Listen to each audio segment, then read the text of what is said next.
here for the summit meeting. I was a sophomore in high school, and we were at a band cavalcade down in Virginia Beach. And we first got word that the mayor of Glassboro died. And I'm not sure if it was Mayor Bowe or not. It may have been Joseph Bowe. Had passed away. And then right on the heels of that, we had word that President Johnson was coming for a summit meeting. It all happened at the same time. And were you a student in Glassboro High School? I was a sophomore in Glassboro High School at the time. And I remember that the decision was made to cut the trip short and to come home a little early. And on the way home, the bus broke down and had a flat tire. But we made it here, made it in plenty of time, and I believe that might have been a Friday. And we stood on George Marshall's property across the street, where it's a little bit high, we could see very well, and stood right there and watched President Johnson, and they all came out and stood by the little pathway by the tree there. And I remember him saying, asking us to come back on Sunday for the continuation of it. Now, did the band play? The band did not play. We played later for President Johnson when he came back a couple of years after that for the graduation at Glassboro State, and we did play for him at that point. I must have been a senior that year. And you were going to tell us something about the house. The other interesting thing about this house, and why I was interested in seeing this house in restoration, was that the people who lived here, the Whitneys, were the manufacturer of glass, largest manufacturer in the East at the time. And the family and my family, the Downers, were very, very good friends.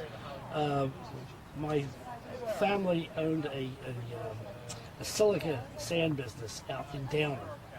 And they contracted with Whitney Brothers and had silica sent up to the glassworks for production.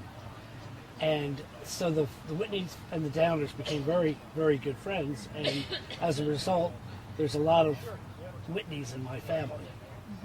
And my dad used to tell me a story of when he was little, he would be brought by carriage to this house to visit the Whitneys, and I'm not sure which Whitneys it was, but he would come in and the carriage would trip over something, and it would make the gate open automatically. And he would have been probably about maybe 8 then, and that would have been maybe around 1906, because he was born in 1891. Can you tell us anything about anything else about the Hollybush Summit? Anything you remember about the atmosphere, about the crowds that day? Oh, yes. Well, it was really very electric because it all happened so suddenly.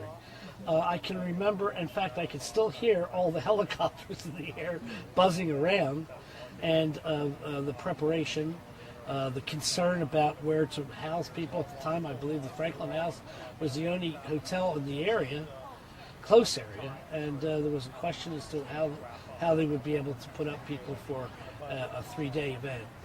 And there was a lot of excitement, in the air. And then when Johnson asked everybody, or invited nicely everybody, to come back on Sunday, that would have just doubled the crowd.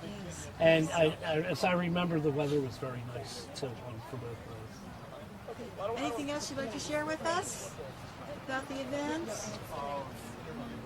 Oh, yes, the official plate, the commemorative plate that's in there is,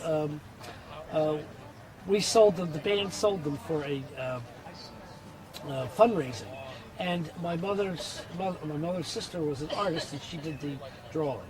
Her name is Betty Higas, and she did the drawing for the official plates, which were black and white, but there were also 4 color plates made, and one was sent to the White House, and one was sent to Johnson's Ranch in Texas, and the other was given to Costigan, and I have the 4th one. It's wonderful. I never knew who the artist was for the plays.